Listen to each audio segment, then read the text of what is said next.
اللہ اکبر اللہ اکبر۔ اندرون شہر پشاور میں قائم مسجد محبت خان کو جیول آف پشاور یا پشاور کا نگینہ کہا جاتا ہے۔ مغلیہ دور کی یہ تاریخی مسجد 17ویں صدی عیسوی میں پشاور کے اس وقت کے گورنر نواب محبت خان کے دور میں بنائی گئی تھی، مگر شاندار فن تعمیر اور خطاطی کا یہ نمونہ ایک عرصے سے خستہ حالی کا شکار ہے۔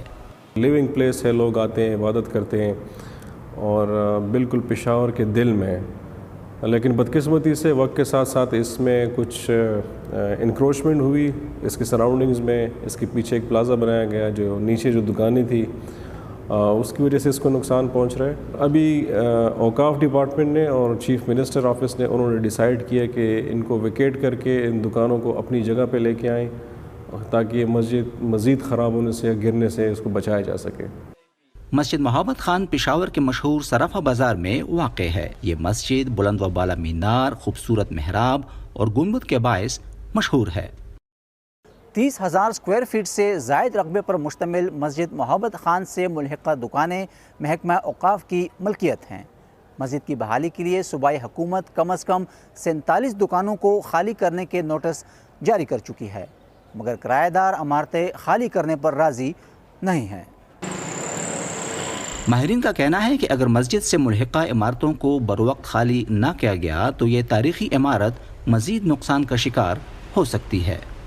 ابھی سے تو یہ دکانیں نہیں بھی، ان کے تقریباً 70 سال ہو گئے کہ یہ دکانیں بنے ہوئے ہیں، اور ہم باقاعدہ اوقاف ڈپارٹمنٹ نے ان کو یہ لیز پر دیے ہوئے تھے۔ اگر ان کو کچھ مسجد کا مشکلات ہو تو یہ 70 سالوں میں ابھی تک کیوں نہیں ہوئے ہیں، لیکن یہ ان 47 دکانوں کے ساتھ بہت زیادتی ہو رہا ہے۔ ہم نے حکومت کو کہا ہے کہ آپ کو مسجد کے لیے جس طرح کا آپریشن ہم سے چاہیے ہم آپ کے ساتھ کر سکتے ہیں، لیکن دکانیں خالی کرنے کے لیے جو ہے نا، یہ تو سب کاروباری لوگ ہیں اور ان کو بے روزگار کرنا چاہتے ہیں حکومت، تو اس کے خلاف ہمیں کہا جاتا ہے کہ مغلیہ دور میں لوگ نماز پڑھنے گھوڑوں پر آتے تھے اور یہاں اپنے گھوڑے باندھا کرتے تھے، اور پھر وقت کے ساتھ کچی پکی دیواریں باقاعدہ دکانوں میں بدل گئیں۔ تاہم مسجد کی دیواروں میں نمی کے آثار کے بعد کرایہ داروں کو دکان خالی کرانے کے نوٹس بھیجے گئے، لیکن محکمے کو کامیابی حاصل نہیں ہوئی۔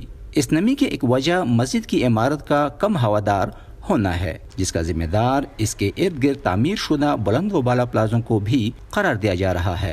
جس رفتار سے ہم ان چیزوں کو ختم کر رہے ہیں یا خراب کر رہے ہیں، تو میرے خیال سے جو نیکسٹ جنریشن ہوگی یا دنیا کو ہمیں دکھانے کے لیے کچھ نہیں بچے گا، صرف باتیں کتابوں تک رہ جائیں گی۔